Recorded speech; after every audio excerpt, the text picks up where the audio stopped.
Si tu as cliqué sur cette vidéo, ce n'est pas pour rien, alors reste ici. Bienvenue à toi, je m'appelle Solène et dans cette vidéo, je vais t'expliquer comment être heureuse en couple, attirer enfin un homme bien, même si tu souffres de dépendance affective, que tu as peur d'être abandonnée, que tu crois que tu n'es pas assez bien pour quelqu'un ou que tu crois même que tu es toujours celle qu'on finit par rejeter. Alors sois prête, prends un papier et un stylo, car je vais te révéler la méthode qui m'a permis à moi de me libérer de mes traumas, mais qui a aussi permis à toutes mes clientes de guérir de leurs insécurités, de leurs peurs, de vivre plus sereine au quotidien, de se détacher des relations toxiques et d'être enfin heureuses dans leurs relations. Comme Inès, dont le mariage a été sauvé, Camille, qui a rencontré un homme qui voulait s'engager avec elle pendant le coaching, Mathilde, qui ne vit plus du tout dans l'attente, Kim, qui s'est jamais sentie aussi bien de toute sa vie. Ou encore Mélanie, qui ne ressent plus du tout d'anxiété et qui a pris tellement confiance en elle qu'elle a carrément décidé de changer de vie. Bref, elles sont des dizaines et des dizaines à m'avoir rejoint et avoir transformé leur vie. Et maintenant, c'est à ton tour. Si quand il ne répond pas, tu sens un vide dans le ventre, si tu passes tes journées à attendre un message, si tu te suradaptes pour ne pas être quitté, c'est pas que t'es trop amoureuse, c'est que ton système, il est en survie. Et aujourd'hui, j'ai vraiment envie de te montrer un truc. Le problème, c'est pas lui. C'est ce que ton cerveau, il active quand il sent le rejet, l'abandon ou la distance. C'est le mécanisme qu'il a appris pour se sentir en sécurité. L'objectif, il est simple, c'est que tu repartes avec un diagnostic qui soit clair pour savoir où tu en es, pourquoi tu bloques et qu'est-ce que tu dois faire pour arrêter, bien sûr. La dépendance affective, c'est pas trop aimer. C'est avoir besoin de l'autre pour te sentir exister. Et tant que ton estime, elle va dépendre de quelqu'un d'autre, alors tu seras toujours en insécurité. En fait, c'est simple. Imagine que tu es un petit peu comme un panier percé. On te donne de l'amour, mais ça passe par tous les trous que tu as à l'intérieur de toi parce que toi, tu crois pas. Tu n'as jamais appris à recevoir sainement de l'amour. Et à cause de ce que tu as vécu quand tu étais enfant, on a beau t'en donner, ça fuit. Et regarde dans ta vie amoureuse aujourd'hui. Je suis sûre qu'on a déjà essayé de te rassurer, de dire que tu es belle, qu'on t'aime, qu'on veut rester avec toi. Et pour toi, c'est jamais assez. C'est jamais comme il faut. Ou alors c'est jamais comme tu aimerais. Tu n'y crois tout simplement pas. Et tu te le dis, hein. Pourquoi il m'aimerait? Qu'est-ce que j'ai de plus que les autres? Je suis sûre qu'il va rencontrer une autre. Regarde, quand il ne répond pas, qu'est-ce que tu te racontes sur toi? Tout ça, c'est tes insécurités qui font que malheureusement aujourd'hui, t'es pas capable de vivre heureuse dans une relation de couple. Tu ne sais pas accepter l'amour de ton conjoint à sa manière à lui. Tu veux qu'il t'aime comme toi tu l'as décidé. Et même quand tu l'as, ça finit toujours gâché. Parce que ce que tu oublies aussi, c'est qu'en face, tu as un homme qui doit vivre avec ta dépendance. Et il se retrouve avec une pression énorme sur les épaules. Et forcément, bah, il finit par partir, parce que c'est pas son rôle de te sauver. Et malheureusement, sinon, bah, tu es tombé sur le mauvais type à qui tu as tout donné et tu as accepté des choses que tu n'aurais jamais acceptées. Bref, ça a empiré la situation et toi, aujourd'hui, tu as perdu toute confiance en toi et tu as perdu confiance en l'amour. Ta dépendance, par contre, elle est toujours là, prête à ressortir du jour au lendemain avec le nouveau mec que tu vas rencontrer, qu'il soit bon ou mauvais. Qu'est-ce que tu fais? Combien de fois tu as fait des choses que tu regrettes ensuite juste pour garder le lien? Maintenant, j'aimerais que tu reprennes ta feuille et ton stylo et que tu notes toutes les fois où tu as entretenu ta dépendance. Plus tu seras au courant des faits et gestes que tu as, plus on pourra travailler dessus. Donc, je vais t'aider un petit peu. Par exemple, c'est quand tu essayes de tout contrôler. Tu vas surveiller les messages, leur fréquence, les emojis, les mots. Tu interprètes ces silences comme une preuve de rejet alors que lui, il est juste dans sa vie, hein. Tu vas créer des conflits pour vérifier s'il va te courir après. Tu menaces de le quitter pour voir s'il t'aime vraiment. Tu considères que ses efforts ne sont pas suffisants, que s'il t'aimait vraiment, il devrait en faire plus, qu'il ne fait pas les efforts comme tu aimerais qu'il fasse lui. Donc tu lui fais des reproches, du coup. Tu crées un climat de conflit parce que tu penses que tu n'es pas assez aimé ou désiré. Tu surveilles ses comportements pour savoir s'il tient vraiment à toi. Tu lui reproches de ne pas te prendre en considération, de ne pas s'intéresser à toi quand tu ne vas pas bien, alors que toi-même, tu n'oses pas lui dire quand quelque chose te dérange. Tu ne sais même pas d'ailleurs vraiment quand quelque chose te dérange et tu ne sais même pas toi-même ce que tu ressens. Mais lui, il est censé deviner tout ça. Par exemple, il y a aussi tous ces moments où tu attends d'aller mieux pour poser tes limites. Par exemple, tu vas laisser passer des situations qui te déplaisent. Trop de fois, tu te tais alors que tu veux t'exprimer. Ça va être des moments où tu acceptes qu'on t'utilise, qu'on se joue de toi. Trop de fois où tu te mets à disposition des autres dans l'esprit d'être accepté, bien sûr, pour pas être rejeté. Et à chaque fois, tu finis sur le côté, trahi, on finit par t'utiliser, par mal te parler. Toi, tu dis rien, tu as peur. Et le jour où enfin tu t'exprimes, où tu râles, où toutes tes émotions enfouies, elles ressortent, ça part en live. Et le pire, c'est qu'on veut même pas t'écouter. Parce que tu as tellement fermé ta bouche pendant tout ce temps que lorsque tu l'ouvres, bah, les autres en face, ils comprennent pas. D'habitude, tu dis rien, tu es toute gentille, etc. Tu jamais posé tes limites. Alors que c'est justement oser poser tes limites qui te permettra d'être bien, qui te permettra d'être accepté, d'être aimé et d'être respecté. Maintenant que tu as écrit tout ça, à côté, je voudrais que tu notes ce que tu ressens, les émotions qui te traversent à travers toutes ces situations. Du stress, de la peur, de la colère, de la tristesse, la culpabilité, de la honte. Reconnaître toutes les émotions que tu traverses, c'est aussi une partie du travail. Elles existent. Il faut que tu leur laisses leur place. Ensuite, réponds à cette question. Qu'est-ce que ça te coûte au quotidien d'entretenir cette dépendance? Ce que je veux dire par là, c'est combien d'heures par semaine tu perds à penser à lui, à te checker, à ruminer? Combien d'heures par jour ces émotions-là te bouffent la vie? Combien de moments entre amis ont été gâchés par tes émotions parce qu'elles t'isolent des autres? Combien d'activités, de sorties tu as mises de côté pour rester disponible ou par peur de le perdre? Combien d'heures de sommeil perdues à cogiter dans ton lit? Combien d'heures de concentration perdues au boulot? En fait, qu'est-ce que ça te coûte au quotidien d'entretenir tous ces schémas de dépendance? Tout ce que tu répètes, ce n'est pas forcément de ta faute. C'est ton cerveau qui cherche la sécurité. Mais pour lui, la sécurité, c'est ce qu'il connaît. C'est pas ce qui est bon pour toi. Il veut pas ton bonheur, ton cerveau, il veut juste te garder en vie. Donc en fait, il va reproduire ce qu'il connaît. Donc lui, il connaît quoi? L'instabilité, la peur, la recherche de validation à l'extérieur et d'amour aussi à l'extérieur. Je vais t'expliquer maintenant comment se déclenche ta dépendance en relation pour que tu comprennes un petit peu mieux comment ça marche dans ton cerveau.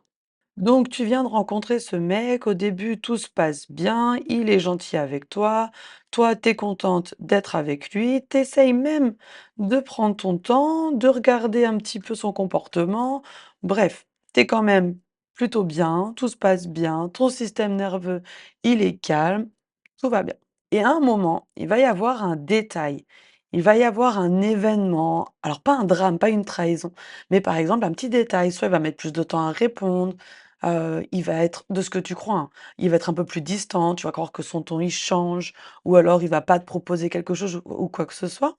Toi, tu vas essayer de rationaliser, mais en fait, c'est exactement à ce moment-là que tout se joue. Ce petit détail, il n'est pas traité par la logique de ton cerveau. Pour t'expliquer d'ailleurs, on va faire là un petit cerveau. Bon, pas le plus beau des cerveaux, mais on s'en fiche. Tu as ton cortex préfrontal, d'accord, qui gère tout ce qui est la raison, qui essaye de rationaliser, qui veut du contexte et qui te fait prendre aussi des décisions. Mais tu as toute une autre partie de ton cerveau qui est ici, qui est ton inconscient, où se situe en partie, à peu près par là, l'amygdale. L'amygdale, qu'est-ce que c'est? C'est le centre de la peur, c'est le centre de la mémoire émotionnelle, c'est le centre aussi de la survie. Et quand il y a ce petit détail qui arrive, c'est pas du tout ton cortex préfrontal qui vient à être activé, c'est ton amygdale. Et l'amygdale, elle ne fait pas la différence entre ce qui se passe maintenant et ce que toi, tu as déjà vécu avant dans le passé. Et donc ce petit détail-là, il agit comme un détonateur sur ton amygdale. Il réveille une ancienne peur d'abandon, un ancien rejet. Il vient activer, ta mémoire traumatique qui est associée à un souvenir du passé. Un souvenir bien sûr traumatique, hein, sinon c'est pas drôle. Et ce souvenir, il est associé aussi à une sensation.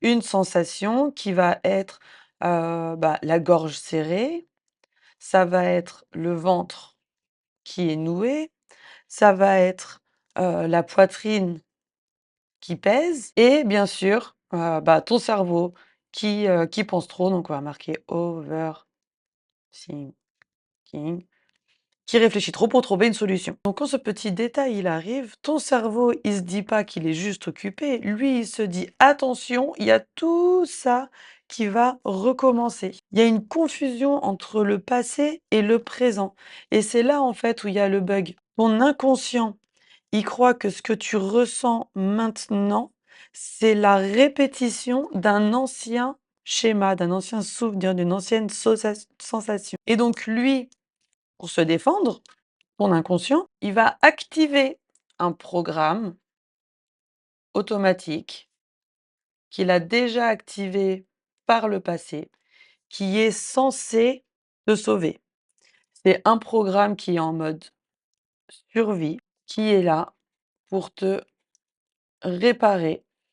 Pour réparer quoi? Ce que tu as déjà subi dans le passé, ces sensations-là. Donc là, ce qui est en train de se passer, on n'est plus dans l'amour, on n'est pas dans le désir, on n'est pas dans la relation, on est dans la réparation. Ton cerveau, il cherche à réparer un abandon, un rejet et à obtenir une sécurité, obtenir une réparation qui a jamais été donnée dans le passé. Sauf qu'encore une fois, ton amygdale là, elle fait pas la différence entre le passé, pour elle, c'est le présent et c'est d'ailleurs le futur. Ton cerveau, il vit que dans le présent, hein, tout ça, il connaît pas. Donc que ça soit là ou que ça soit avant, pour lui, c'est pareil. Si ça se passe maintenant, c'est que c'est le présent et c'est là que la dépendance, elle arrive. Pas parce que tu es faible ou parce que tu manques de volonté, mais parce que ton cerveau, il est passé en mode survie pour réparer un traumatisme du passé. Donc toi, qu'est-ce que tu fais? On va changer de couleur. Donc toi, qu'est-ce que tu vas faire sur la suite de la relation? Vu que tu vas venir essayer de réparer, tu vas analyser, tu vas t'accrocher, bien sûr, puisqu'il faut réparer. Tu vas chercher des signes comme quoi tu es aimé et pas rejeté. Tu veux essayer de te rassurer, mais de te rassurer du coup à travers lui, alors que lui, il n'était pas là quand tout ça est arrivé. Donc toi, à force de chercher toutes les réponses à travers lui, tu te perds et tu le perds aussi. Parce qu'encore une fois, lui, il était pas là quand tu as vécu tout ça. Donc maintenant, si tu as bien compris pourquoi comprendre, ce n'est pas soigner, parce que comprendre, ça vient de ton cortex préfrontal qui est ici, alors que toute cette réaction, elle ne vient pas de ton mental, elle ne vient pas de la réflexion, elle ne vient pas non plus de ta volonté, elle vient de ta mémoire émotionnelle, elle vient de ton corps, de ton système nerveux.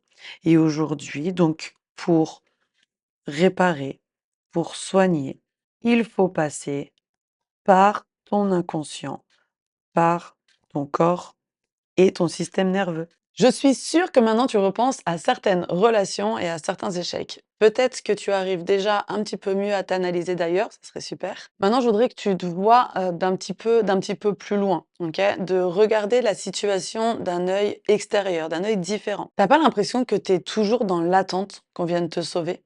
Que ce soit par amour ou même par amitié, hein, d'ailleurs, hein, ça marche de la même manière. En relation en général, t'as pas l'impression que tu attends toujours à ce que quelqu'un vienne te valider, te dire que tu mérites d'être qui tu es, que tu mérites d'être aimé. Et toi, tu te plies en 4. Tes émotions, elles dépendent des autres. Tu attends que les autres te donnent du baume au cœur. Mais en réalité, qu'est-ce que tu ressens le plus au quotidien? Est-ce que du coup, c'est ce baume au cœur que tu recherches à l'extérieur ou c'est plutôt cette attente? Qu'est-ce qui est le plus présent dans ta vie aujourd'hui? Comment elle se manifeste cette attente dans ton quotidien? Et souvent, en plus, venant de personnes malsaines qui profitent de toi et de ta gentillesse. À combien évalues-tu la perte de ta dignité lorsque tu laisses des personnes te maltraiter? Est-ce que tu penses qu'un homme sain aura malgré tout les épaules pour porter toute cette charge émotionnelle que tu traînes depuis si longtemps? Combien de relations saines te sont passées sous le nez? Tes grands projets de famille, de mariage, d'enfants, de vieillir dans les bras du même homme.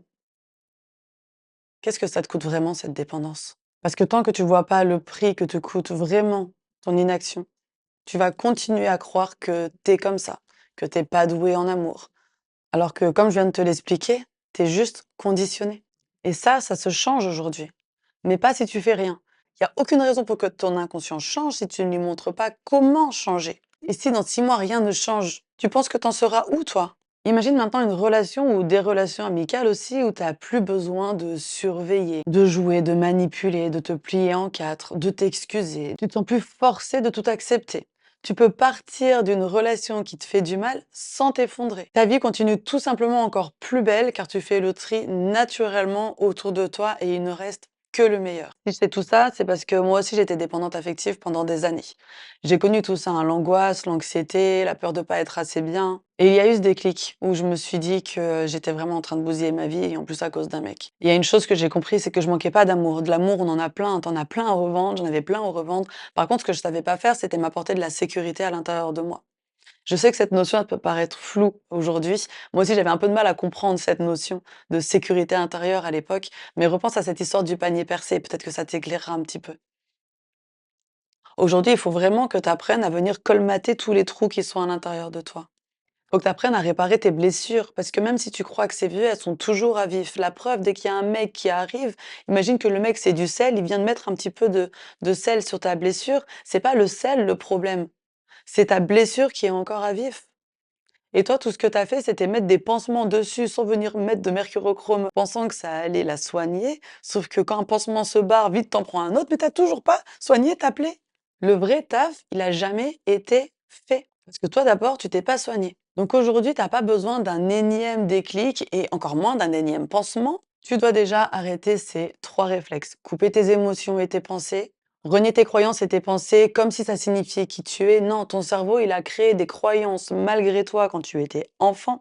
Aujourd'hui, tu es une adulte. C'est donc de ta responsabilité de prendre le lead de ta vie, de pas être dirigé par tes croyances de petite fille et arrêter de croire que ça va passer tout seul. Tu es dans cette situation. Elle serait déjà passée si ça devait passer tout seul.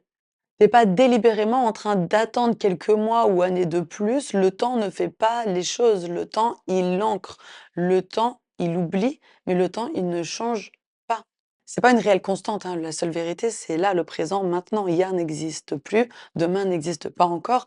Donc c'est aujourd'hui que tu dois t'en occuper. La dépendance affective, ça se guérit quand tu redeviens ton pilier tous les jours, chaque jour, par des actions qui prouvent à ton inconscient que tu existes déjà par toi-même, que tu es déjà capable aujourd'hui de résoudre les traumas que ton inconscient a enfouis quand tu étais plus jeune, hein, parce que lui, il croyait que tu n'avais pas la maturité émotionnelle pour venir réparer tout ça. Aujourd'hui, tu l'as, la maturité. Il faut juste que tu montres à ton inconscient et à ton corps qu'il y a une autre manière de vivre. Il y a une autre manière que de vivre à travers toutes tes peurs. Et moi, c'est là que j'interviens, à travers 3 étapes claires. Identifier ton déclencheur et ton schéma, donc à peu près ce qu'on a fait tout à l'heure, pourquoi tu t'accroches, ton système d'autosabotage, tes systèmes de protection, etc. Reprogrammer ta sécurité intérieure. Donc là, c'est toute la partie émotionnelle, les croyances, comment ne plus être en manque quand il ne te répond pas, comment ne plus agir à travers tes émotions négatives. Et bien sûr, on va venir reprendre ton pouvoir de femme en main, retrouver ton identité, vivre à travers tes vraies valeurs qui aujourd'hui, elles ont disparu, hein, loin dans ton inconscient justement. Connaître la psychologie masculine, comment fonctionnent les hommes, leurs besoins, leurs réactions, leur silence. Apprendre à ne plus projeter tes croyances sur eux, à ne plus idéaliser. Comprendre aussi les dynamiques hommes-femmes et les relations de couple. Bref, tout ce qui t'a manqué jusqu'à aujourd'hui pour avoir des relations saines et te sentir heureuse dans ta vie au quotidien. Donc si tu te reconnais que tu veux arrêter de tourner en rond, le prochain step, c'est pas une autre vidéo. Parce que dans 80% des cas, tu comprends déjà en théorie, mais tu replonges dès qu'un détail arrive. Et c'est exactement pour ça que j'ai créé Renaissance. C'est le seul endroit où tu pourras retrouver tout, absolument tout ce dont tu as besoin pour sortir de ta dépendance. C'est un vrai accompagnement où on va prendre ta vraie vie comme terrain, parce que tu as déjà tout à l'intérieur de toi. Ton couple, ton ex, ton crush, tes réactions, tes peurs, tes limites, on vient tout décortiquer, plus bien sûr tout corriger en direct, semaine après semaine, jusqu'à ce que ton système se calme et que tu te sentes plus sereine pour t'amener à te reconcentrer sur toi. Parce que c'est ça qui va te permettre de sortir de ta dépendance affective. Alors pour qu'on voit ensemble ce qui se joue chez toi, je te propose un appel avec moi, un appel 100% gratuit. On identifie ton schéma, tes déclencheurs, ce qui entretient ta dépendance. Et je te dis honnêtement si je peux t'aider et tu repars avec un plan clair et un plan d'action. Donc c'est pour toi si tu veux arrêter de répéter, si tu es prête à être coachable, que tu veux du durable, hein, pas un pansement, tu peux réserver ton premier appel avec moi dans le lien qui est juste dessous et on se retrouve tout de suite.